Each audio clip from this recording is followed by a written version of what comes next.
Vamos então começar oficialmente o nosso estudo. Nós queremos saudar os amados irmãos com a graça e a paz do nosso Senhor e Salvador Jesus Cristo. Hoje estamos dando continuidade na série de estudos sobre o livro de Jó.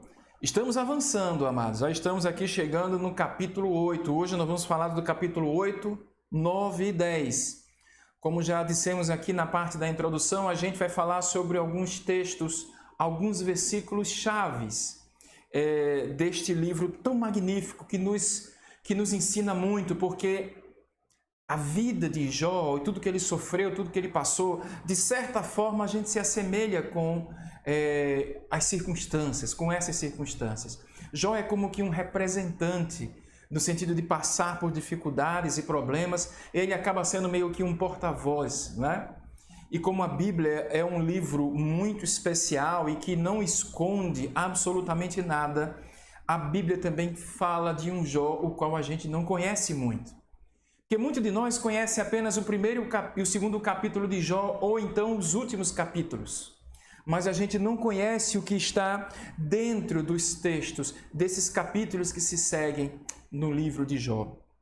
E estamos na seção em que Jó ele está lamentando e ele está discutindo com seus amigos que começaram a fazer certos discursos. E o título desta lição de hoje é O Segundo Combate, Bildade, o Cruel, contra Jó e suas justificações completamente inúteis.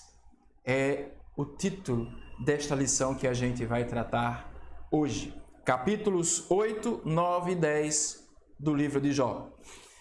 É muito importante, antes de começarmos, como é de praxe, a gente fazer uma pequena introdução para nos situarmos sobre o que a gente já vem falando sobre este livro tão magnífico. No estudo anterior, nós vimos o primeiro combate. Elifaz, ele traz o seu discurso muito forte e Jó, na sequência, ele defende as suas lamentações.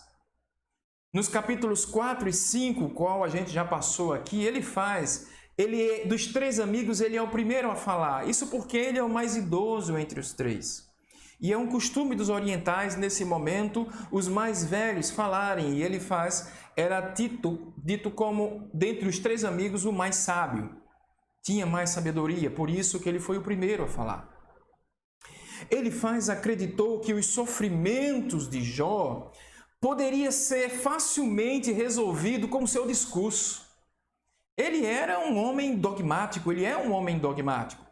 Então ele imaginava que a sua sabedoria era suficiente para resolver o problema tão mais profundo que era o problema de Jó, o problema que Jó estava enfrentando. E nós vimos na semana anterior que Elifaz, ele começa o seu discurso de forma cautelosa, pisando meio que em ovos. Mas em seguida ele se torna uma pessoa que está bombardeando em cima de Jó acusações. Ele chamou Jó de louco. Nós vimos isso em Jó capítulo 5, versículo 2. Também julgou que, no caso de Jó, haveria alguma podridão secreta dentro de Jó. Por isso que ele estava sofrendo, porque ele era um homem muito pecador, segundo a mente de Elifaz. Depois disso, nós vimos no capítulo 6 que Jó ele responde a esse discurso. E ele faz um monólogo, ou seja, ele conversa consigo mesmo. Porque o que na verdade Jó estava buscando era um ombro, um amigo.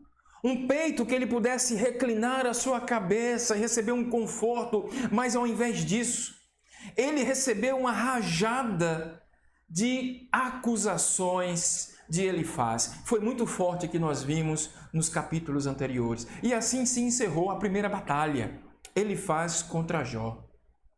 Hoje, amados, nós vamos dar continuidade e vamos ver que o segundo amigo de Jó vai começar a falar. E o discurso desse amigo, chamado Bildade, é um discurso muito cruel. Se o discurso de Elifaz aguçou assim na gente, né, uma repulsa muito grande, porque de fato a gente queria que os amigos de Jó acolhessem ele, mas não, eles foram muito fortes. Se o discurso de Elifaz era forte, você vai se surpreender com um discurso de Bildade, porque ele é muito cruel, muito cruel. Após o discurso de Bildade, que está no capítulo 8, o capítulo 9 e 10, logo em seguida nós vamos ter uma série, mais um monólogo de Jó, justificativas de lamentações. Jó ele vai começar a continuar lamentando, ele não consegue o apoio dos seus amigos, então ele continua lamentando. Como nós dissemos anteriormente, é como se fosse um Jó que a gente não conhecesse nas Escrituras. Muitos só conhecem o primeiro e o segundo capítulo de Jó, depois o fim, mas não conhecem o meio, onde Jó ali ele realmente está lamentando. Há pontos aqui, amados, que nós vamos ver que Jó, ele literalmente ele acusa Deus pelo que ele está passando. Ele acusa veementemente, ele acusa. Ele não está blasfemando, mas a gente precisa, né? Eu estou usando essa expressão nos nossos estudos, a gente precisa ter paciência com o Jó impaciente nesse momento que ele está passando. E é isso que a gente vai ver. Bom, antes da gente começar aqui os estudos, você que está chegando agora, capítulo 8, 9 e 10 de Jó, a gente está falando sobre o segundo combate, Bildade versus Jó, contra Jó, né? A gente precisa saber quem é Bildade, quem é esse personagem aqui, esse amigo de Jó, Bildade. Bildade, ele era um homem, digamos, superficial. Ele era muito superficial. Ele tinha verdades de bate-pronto, verdades que a gente chama de verdade batida. E que não lança absolutamente nenhuma luz sobre o problema que Jó estava enfrentando. Praticamente na resposta de Jó, você vai ver que Jó despreza as palavras dele, mas a palavra mexe, né? Quem não se mexe com as palavras, né? A palavra é muito forte, a palavra, a gente vai ver isso, a palavra tem uma força muito grande. A posição de Bildade era essencialmente a mesma posição de Elifaz, mas seu ataque é um ataque muito forte. Ele julgava que Jó tinha um proceder estranho diante das situações que Jó estava enfrentando. Bildade, amados, era um crente convencido, no sentido de que ele estava pronto para atacar qualquer um dos oponentes que viesse à frente dele. Bildade, ele estava pronto para fazer isso, a atacar. Bildade é como se fosse aqueles crentes fundamentalistas com espírito de combate, né? É uma coisa terrível isso, é muito forte. Dito isso, amados, fazendo aqui essa guisa dessa introdução, a gente pode finalmente entrar no texto. Jó capítulo 8, vai começar o segundo round, o segundo combate. E neste segundo combate entre Bildade e Jó, nós vamos ter primeiramente o discurso de Bildade. E ao contrário de Elifaz, que trouxe o discurso anterior, que começou o discurso meio que cauteloso, Bildade não, ele ataca fortemente. Acompanhe comigo o versículo 1 e 2 do capítulo 8. Então respondeu Bildade o suíta: até quando falarás tais coisas? E até quando as palavras da tua boca serão qual vento impetuoso? Então ele já começa... Bildade já começa batendo. Esse é o amigo, né? Quando a gente está precisando muitas vezes ouvir palavras de ternura, palavras que são como medicina para a alma, como está escrito em Provérbios. Este homem chamado Bildade, que ficou em silêncio o tempo todo se compadecendo do seu amigo, não é? Ele chega fortemente com as suas palavras. E não sei se você percebeu, mas Bildade, ele chama Jó de saco de vento. Olha essa expressão, quando diz assim, da tua boca sai vento impetuoso. Bildade chama Jó de saco de vento. Bildade começou abruptamente, sem moderação nenhuma. As pessoas fundamentalistas sempre arrotam verdades grosseiras daquilo que ela acha ser verdade. Fundamentalistas, fariseus, pessoas que se dizem que são cristãos, que estão dentro da igreja, que são religiosos. Mas na hora de se compadecerem com o seu amigo, ou com, mesmo que não fosse o seu amigo, mas a situação que Jó estava passando, meus irmãos, era muito grave. Jó foi atacado por tudo quanto é lado. Ele perdeu tudo. E Bildade chega atacando de maneira muito violenta, com palavras fortes, que dói mais do que uma tapa. Amados, a palavra que nós proferimos que dói mais do que uma tapa. E o interessante é, muitas vezes quem dá esquece rápido, mas quem recebe demora mais a passar. Isso aqui é um grande ensinamento para todos nós. A gente precisa ser um pouco mais leve, ter um pouco mais de compaixão. Essas verdades de Bildade, às vezes, causam mais dano do que muitas mentiras. Às vezes, aquilo que nós julgamos ser verdade, que nós proferimos, às vezes causa mais dor do que a própria mentira. Bildade indiretamente está acusando Jó de proferir blasfêmias, como Satanás disse que ele faria. É muito forte isso, né? E olha o que ele diz aqui no versículo 4, o discurso dele realmente é muito forte. Olha o que ele vai falar. Se teus filhos pecaram contra ele, tá, referindo-se a Deus, também ele, referindo-se a Deus, os lançou no poder da sua transgressão. Versículo 4 aqui, Bildade ele está ferindo Jó com uma grande faca. Está ferindo Jó com uma grande faca ao lembrar dos seus filhos que tinham morrido miseravelmente. Esse homem não teve nem compaixão pelos filhos que Jó havia perdido. Jó enterrou 10 filhos, 3 filhas e 7 filhos, de um único dia, numa única tarde. Mas esse homem não levou isso em consideração.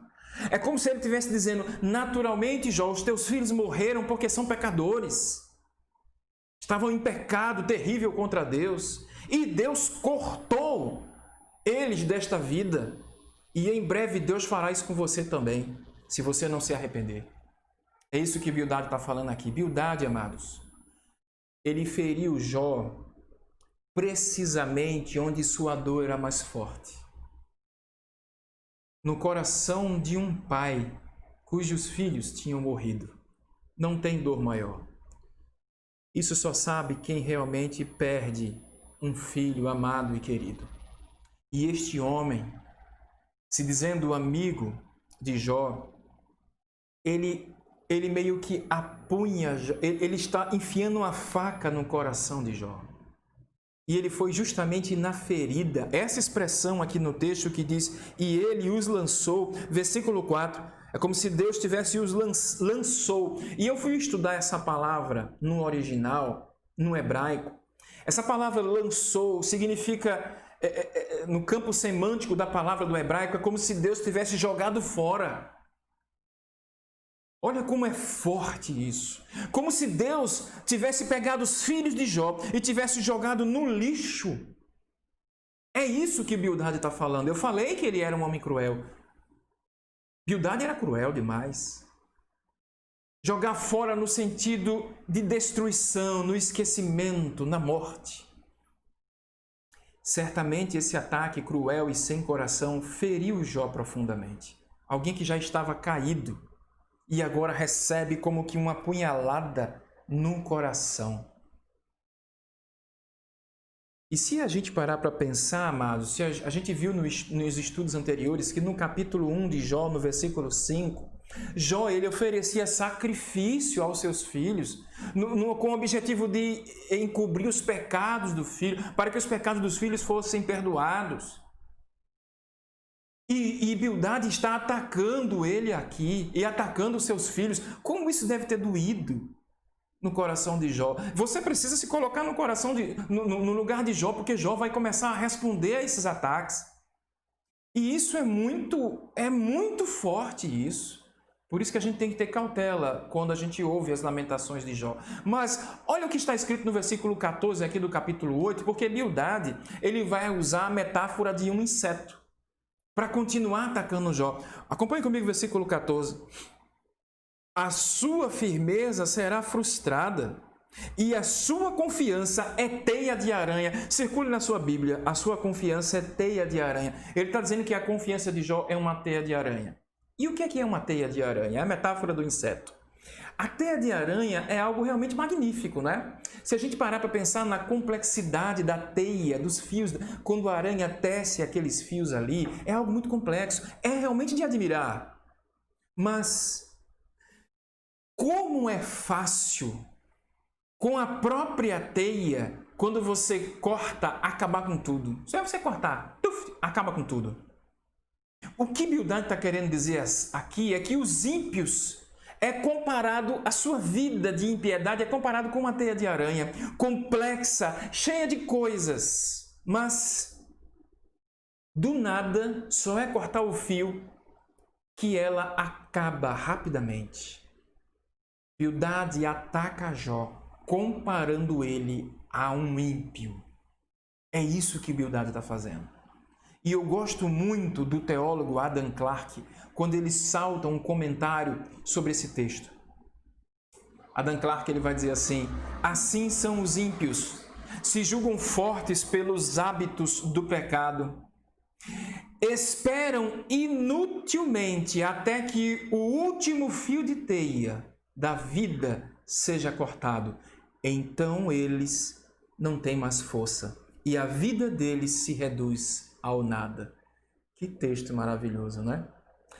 Mas o que comprova realmente a constatação de que Bildad está atacando Jó e comparando ele a um ímpio está no versículo 20. Acompanhe comigo, ainda no capítulo 8, agora no versículo 20, quando Bildad vai dizer: eis que Deus não rejeita ao íntegro. Está dizendo que Jó aqui ele não é íntegro. Deus não rejeita ao íntegro e nem toma pela mão os malfeitores. Olha só. O texto aqui é muito claro. Na mente de Bildad era muito simples.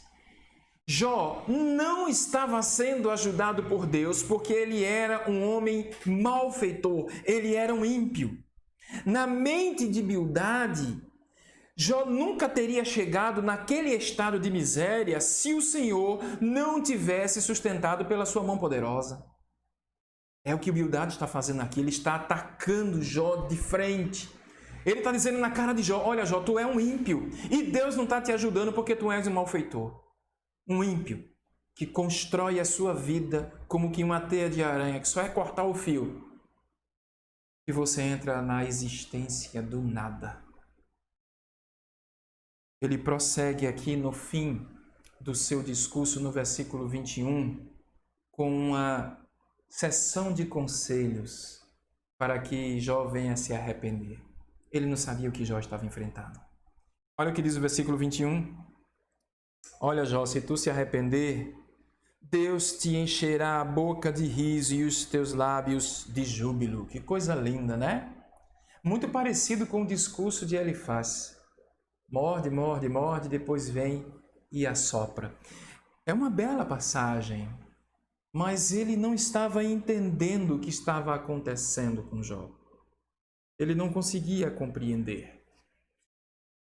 É como se Bildad estivesse dizendo assim: Jó, um arrependimento, o teu arrependimento vai encher a tua boca de riso, ao invés de você gritar de dor. Se você se arrependesse, Jó, você estaria sorrindo, ao invés de estar se lamentando, Jó. E esse discurso foram as palavras de Bildad para o seu amigo Jó. Esses foram os seus conselhos. Esse foi o seu julgamento. Ele já sentenciou. Jó, você está sofrendo porque você é um miserável pecador. Arrependa-se, seu ímpio. É isso que Bildad está falando para o servo Jó. É muito forte. Nós vamos entrar agora nas respostas aqui de Jó, mas antes disso, nós precisamos entender. Muitas vezes, amados irmãos, nós encontramos em situações tão fortes na nossa vida que, ao invés de ouvirmos palavras que venham refrigerar a nossa alma, palavras de acolhimento, mesmo que seja em meio a exortações, a aconselhamentos. Não estou dizendo que a gente tem que passar na mão, na cabeça das pessoas pelos seus erros, não. Mas no caso aqui de Jó, que perdeu tudo que tinha, seus bens, seus filhos, sua esposa que ele tinha lhe abandonado, foi acometido de várias e várias doenças. Amados irmãos, muitas vezes nós precisamos de palavra que acalente o nosso coração. E esses amigos aqui, ao contrário, esses amigos feriram a Jó. Chamaram Jó de louco, disseram que os seus filhos tinham pecado, por isso que morreram, e que ele também iria morrer por conta disso. Que espécie de amizade é essa? Que espécie de conselheiros muitas vezes nós estamos sendo para as pessoas? Essa mensagem é para a gente se refletir. E agora a gente vai entrar aqui na resposta de Jó, no capítulo 9. Lá vem a resposta de Jó. Jó vai começar a falar. E humildemente eu quero pedir algo para você. Jó vai dizer coisas, eu já vou adiantar, que depois ele vai se arrepender. São coisas muito fortes. Mas aqui eis um homem que está lamentando por sua dor. E uma dor que nenhum ser humano na face da terra já enfrentou. Nenhum ser humano na face da terra enfrentou tanta dor quanto este homem chamado Jó. Capítulo 9, versículos de 1 a 3. Então respondeu Jó. Jó está respondendo a Bildade. E disse, versículo 2, na verdade, sei que assim é, porque como pode o homem ser justo para com Deus?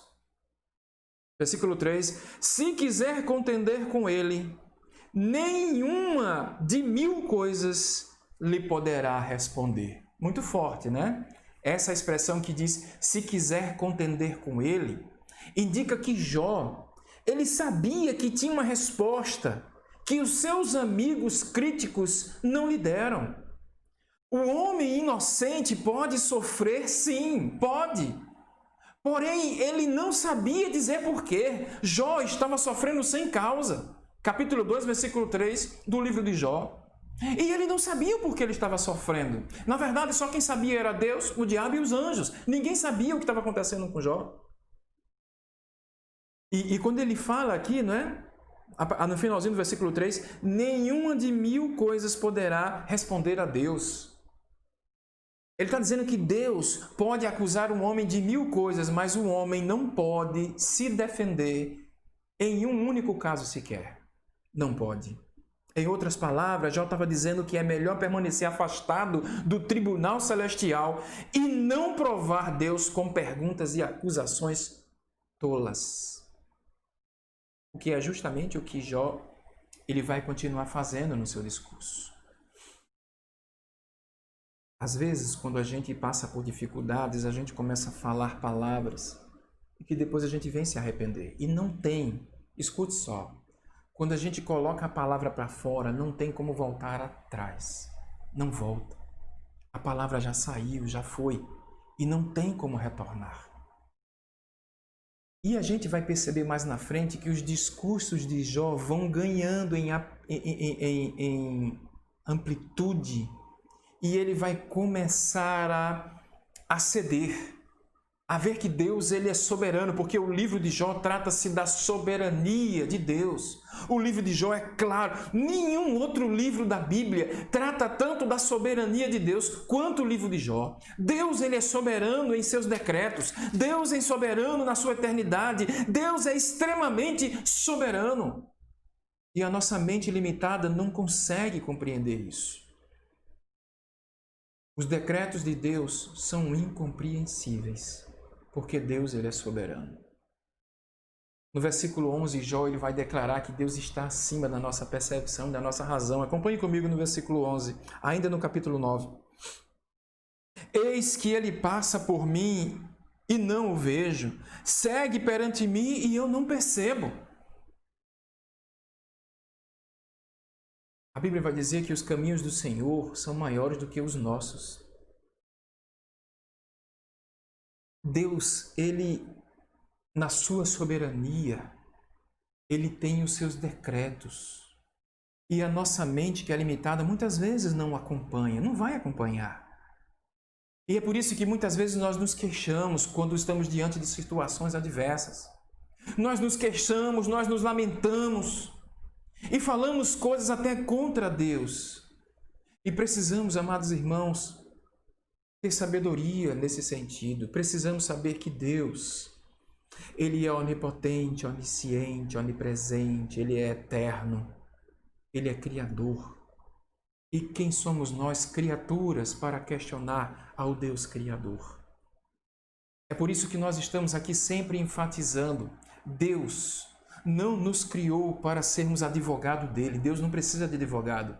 Deus nos criou para ser testemunha dele e não para advogar a seu favor. Deus não precisa de advogado. Ele é soberano. Jó continua em seu discurso no versículo 13, ele vai dizer: Deus não revogará a sua própria ira, debaixo dele se encurva os auxiliares do Egito. O que quer dizer isso? Quer dizer que Deus, ele é imutável na aplicação de sua vontade e do seu poder. E assim faz todos os seus inimigos se prostrarem aos seus pés. Sendo assim, amado, o que poderia fazer o pobre Jó contra Deus? Se fosse você, o que você faria? Como resistiria ele aos poderes e ao julgamento de Deus? Só lhe restava continuar sofrendo sem causa, como diz Jó, capítulo 2, versículo 3. Esse homem que outrora perdeu absolutamente tudo, estava lamentando. Na verdade, aqui, amados irmãos, nós podemos facilmente entender o que está acontecendo. Jó, ele estava querendo quebrar o silêncio de Deus. Ele estava querendo quebrar o silêncio de Deus, a fim de poder ouvir a voz do Senhor. E uma grande verdade aqui nós temos que entender. O que é mais forte para você? É quando Deus fala ou quando Deus fica em silêncio? O que dói mais? No caso de Jó, o silêncio de Deus era o que mais estava doendo. Por isso que no versículo 14, ainda aqui no capítulo 9, Jó, ele vai dizer que lutar contra Deus é inútil, é fútil. Olha o que diz o versículo 14. Como então lhe poderei eu responder ou escolher as minhas palavras para argumentar contra ele? Quem pode argumentar contra Deus? Jó, o pobre sofredor, não era ninguém para questionar o Deus Todo-Poderoso, o Criador dos céus e da terra. Por isso que a partir do versículo 20, a gente vai chegar no mais veemente protesto de Jó quanto à sua inocência. Olha o que ele vai dizer no versículo 20. Ainda que eu seja justo, grifa na sua Bíblia, a minha boca me condenará, embora seja eu íntegro, ele está se referindo a Deus, me terá por culpado. Jó insiste na sua inocência. A dor física e mental levou ele a falar de forma precipitada e, de certa forma, atrevida. Talvez seja um Jó que eu e você nós não conhecíamos. A gente ouve muito sobre a história de Jó, as pregações falando sobre Jó. Agora, por que ninguém prega sobre isso que Jó está fazendo? Quase que Jó ele blasfemava. Ele chegou muito perto de blasfemar, como Satanás queria que ele fizesse. Mas, na verdade, ele estava novamente afirmando que seu sofrimento não era o resultado dos seus pecados. Era isso que ele estava lamentando. Mas em sua mente, Deus encontrou algo para condená-lo. Então, ele está dizendo aqui que é inútil lutar contra Deus. É inútil questionar o Deus Todo-Poderoso. E quantas vezes nós não questionamos a Deus por coisas ínfimas, muito menores, não é? Por coisas ínfimas. E às vezes a gente cria alguns jargões, né? Não pergunte a Deus o porquê, e sim o para quê. Na verdade, amados, não devíamos perguntar nem o porquê e nem para quê. Devemos apenas exaltar o Deus Todo-Poderoso, Criador dos céus e da terra. No versículo 22, Jó ele faz uma acusação muito forte. Ele diz que Deus é nivelador. Olha o que ele diz no versículo 22. Para mim, tudo é o mesmo. Por isso digo, tanto destrói ele o íntegro como o perverso. Jó, em seu desespero, pensava só haver uma verdade, uma só realidade. Deus destrói o ímpio e o inocente sem fazer a mínima distinção entre eles. E olha o que ele diz no versículo 24. Ele denuncia Deus pelas causas das injustiças sociais e opressões do mundo. Acompanhe o versículo 24. A terra está entregue nas mãos dos perversos, e Deus ainda cobre o rosto dos juízes dela. E não é ele o causador disso? Se não é ele, quem é? Você sabia que Jó disse isso sobre Deus? Muito forte, né? Muito forte. Jó, por assim dizer, declarou que Deus entregou a terra nas mãos dos ímpios. É isso que ele está dizendo. Agora, deixa eu te dizer uma coisa. Você pensa que Deus não está ouvindo o que Jó está falando? Porque o tempo todo aqui, Deus está calado, está em silêncio. Desde o capítulo 3, quando Jó começou a lamentar, Deus ele só vai falar no capítulo 38. E todas as acusações que Jó está levantando, e todos os questionamentos que Jó está levantando, Deus está anotando.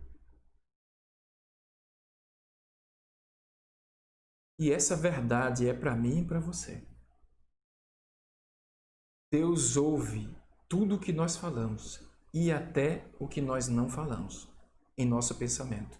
Pois antes que a palavra saia da nossa boca, Ele já sabe. Deus ele vai responder tudo isso entre os capítulos 38 e 41 de Jó, mais na frente. E Jó vai se arrepender de todas essas coisas que ele está falando. Nós vamos ver isso no capítulo 42, quando ele diz que coloca a mão na boca. E se arrepende. Falei do que eu não devia, disse Jó, não é? Ele vai dizer isso. Um grande alerta para todos nós. Chegamos então no capítulo 10, estamos já caminhando aqui da metade para o fim, não é? Desse embate entre Bildade, o cruel, e Jó, com as suas justificações inúteis, fúteis. Aí no capítulo 10, logo no primeiro versículo, nós vamos ver que ele continua com raciocínio inútil. Jó está com raciocínios aqui inúteis. Ele diz aí no versículo 1, a minha alma tem tédio à minha vida, darei livre curso à minha queixa, falarei com amargura da minha alma. Muito forte. Devemos lembrar que o livro de Jó é um livro poético, né? Aqui ele está falando, inspirado por Deus, mas está falando como que poesia, de uma forma poética. Na verdade, o que Jó está fazendo é que ele continua alegando a sua inocência. E ele exibia um marcante pessimismo. E a marca do pessimismo é entender que a própria vida é o mal. E é isso que ele está fazendo aqui. E em seu desespero, Jó ele desafiou a Deus. Porque ele não tinha nada para perder. Ele já havia sofrido de tudo, exceto a morte. Que para ele significaria a paz e livramento das dores. Por isso essa expressão, a minha alma tem tédio à minha vida. Significa que Jó, ele estava cansado da sua vida física. A morte, mais uma vez, está hipnotizando Jó aqui. Olha o que ele vai dizer no versículo... O versículo 2 é muito forte. O que ele vai dizer? Direi a Deus, não me condenes. Faze-me saber por que contendes comigo. Deus, quebra o silêncio. É o que ele está falando. Deus, fala comigo. E Deus em silêncio. Nada Deus falava, só apenas ouvia o que o seu servo estava dizendo. O primeiro apelo de Jó é para que Deus não condenasse sem primeiramente ouvir os argumentos dele. Mas Deus estava ouvindo o argumento dele. Aí ele pediu a Deus para que lhe mostrasse o porquê que ele estava sofrendo. Percebeu aqui no versículo 2? Por que eu estou sofrendo, Deus? Fala comigo. Ele queria saber quais os pecados que ele havia cometido que fazia com que ele merecesse tão grande mal que estava assolando a sua vida. Ele queria quebrar o silêncio de Deus de toda forma. É por isso que no versículo 7 ele apela para a soberania de Deus e pela sua onisciência. Olha o que está escrito no capítulo 10, versículo 7. Bem sabes tu que eu não sou culpado, todavia ninguém há que me livre da tua mão. Olha que desespero de Jó. Para Jó, Deus era como que um juiz injusto, que desconsiderava a inocência dos seus filhos. Jó estava sob a mão castigadora de Deus e não encontrava meio para escapar. Isso é o que estava na mente dele. Por isso é que ele diz, não há ninguém que me livre da tua mão. Jó estava apelando. É o apelo deste servo que estava sofrendo. Então no versículo 18 ele começa de novo a questionar Deus por que ele está vivo. Versículo 18, olha aqui como está escrito. Por que, pois, me tiraste da minha madre? Ah, se eu morresse antes que os meus olhos, nenhum deles me vissem. Para Jó, teria sido muito melhor se ele tivesse nascido morto, porque isso pouparia de terríveis sofrimentos. Para Jó, o seu pior pecado foi ele ter nascido. É o pessimismo, a filosofia do pessimismo que invade muitas mentes hoje. Por isso que muitos tiram as suas próprias vidas, por acreditar que já é o fim, por acreditar que mais nada pode tirar a pessoa de um lago de sofrimento. Jó estava com essa visão pessimista. Ele acreditou de fato que era o fim. Acreditou que o seu pior pecado foi ter nascido. Então vem o versículo 19 e ele diz: teria eu sido como se nunca existira, e já do ventre teria sido levado à sepultura. Como que um aborto natural, Jó queria sair direto da barriga da sua mãe para a sepultura.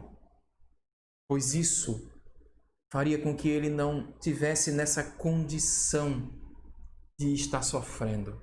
O desejo de Jó era nunca ter existido, e isso é muito forte, muito forte. O desejo de Jó era, de certa forma, não ter memória da sua vida, porque isso seria muito melhor do que viver ao longo dessa vida com sofrimento. Esse é o tipo de pensamento que invade as mentes de muitos, e principalmente quando nós vamos estudar o caso do suicídio, principalmente dentro da classe de pessoas mais jovens. E o recado para você essa noite, jovem, é: não sei o que está passando na sua vida, mas seja lá o que for, a Bíblia nos diz que Jesus Cristo sempre estará conosco. Todos os dias, até a consumação dos séculos. Creia nisso. Você não está só.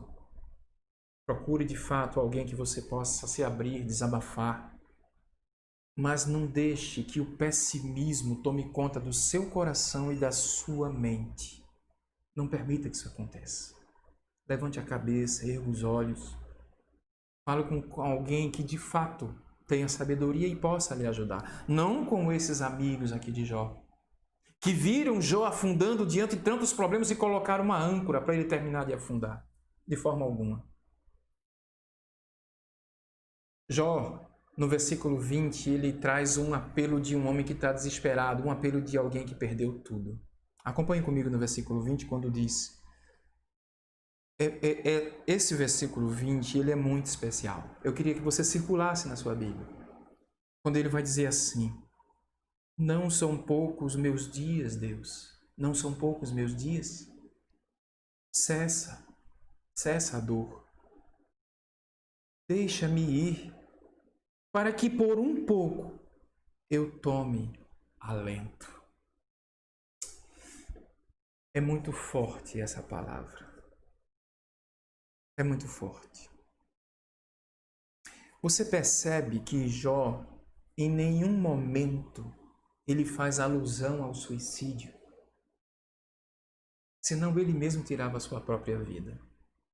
Mas aqui, ele diz, Pai, deixa eu ir. Está doendo. Eu estou sofrendo. Muitas vezes agora, nesse exato instante que a gente está falando, quantas pessoas não estão fazendo essa oração no seu quarto? Não está fazendo essa oração no seu íntimo? Você mesmo que está ouvindo esse estudo, pode estar com isso na sua mente e no seu coração. Dizendo simplesmente, Pai, deixa eu ir. Cessa a minha dor. Deixa eu te falar uma coisa. Deus, Ele é o Jeová Rafa, o Deus que cura. O autor da vida, o autor da fé. E se você tiver fé, absolutamente nenhuma das circunstâncias que você está enfrentando, que possa levar você a falar essas palavras que Jó está falando, que ele está dizendo, Pai, permita que eu vá, o sofrimento e a dor é forte. Deus está contigo, querido. Não permita que essa dor seja mais forte do que você. Não permita isso. Não permita. Deixa Deus te tocar. Quando nós estudamos o livro de Apocalipse, lá no capítulo 1, quando João ele tem a visão magnífica do Cristo glorificado, ele cai como morto nos pés de Jesus. E o que Jesus ele faz? Jesus estende a sua mão direita, toca no seu ombro e diz, não temas, não temas, não temas. Não temas, querido, não temas. Tire todas as ideias que você tem, mesmo em meio ao desespero que você está. Saiba que você tem um Deus que é vivo e que entra com você na fornalha e que transforma o seu exílio em antessala do trono. Jó estava sofrendo muita dor, muita dor. E o que ele diz nesse versículo 20 é como que um apelo, uma consolação, um breve descanso. Como se fosse um consolo final antes da morte. Então no versículo 21 ele diz, antes que eu vá, Senhor, antes que eu vá, para o lugar de qual eu não voltarei, para a terra das trevas e da sombra e da morte. Jó definitivamente não esperava que houvesse continuação da vida. Em alguma esfera após a morte, ele não esperava que houvesse isso. Ele tomou do ponto de vista do esquecimento. Jó simplesmente não esperava sobreviver após a morte biológica. Em sua imaginação, a morte era como que uma noite eterna. Isso era a teologia dos patriarcas, a teologia dos hebreus. Ainda estava sendo desenvolvida a ideia do que acontecia depois da morte, mas Jó ele esperava que seria uma noite eterna de paz, que entraria na existência do nada. Por fim, no versículo 22, ele diz, terra de negridão, de profunda escuridade, terra da sombra da morte e do caos, onde a própria luz, grifa na sua Bíblia, onde a própria luz é tenebrosa. Esse texto narra um acúmulo de palavras para indicar as trevas. Jó se refere ao mundo do nada. Houve o triste dia do nascimento de Jó, que foi seguido pela noite escura da sua morte. Esse discurso de Jó se encerra de forma triste, sem nenhuma esperança. Mas glórias a Deus, porque a nossa esperança está em Cristo Jesus. É por isso que Paulo vai dizer em 1 Coríntios, no capítulo 15, versículo 19, se a nossa esperança em Cristo se limita apenas aqui nesta vida, somos os mais infelizes de todos os homens. A nossa esperança está no céu, porque é do céu que vem o nosso socorro, é do céu que vem o nosso Salvador, e é para o céu que iremos morar com Ele, para todo sempre, na cidade santa. Essa é a nossa esperança. A esperança que já começa aqui na terra. Jó está lamentando, mas se nós pudéssemos estar lá ao lado de Jó, diríamos isso a ele: olha, Jó, tem algo muito maior para você e que já começa aqui nesta terra. O autor da vida, o nome dele é Jesus Cristo. Ele é o autor da vida, Ele é o autor da fé e Ele está conosco todos os dias até a consumação dos séculos. Que Deus possa ter te fortalecido com essa palavra. No próximo estudo, nós vamos tratar do terceiro e último combate. O terceiro amigo de Jó vai falar, Zofar contra Jó, capítulos 11, 12 e 13. E após isso, nós vamos somente ver as falas de Jó até chegarmos no fim maravilhoso desse livro. Que Deus, pois, abençoe o teu coração e a tua vida, em nome de Jesus. Amados,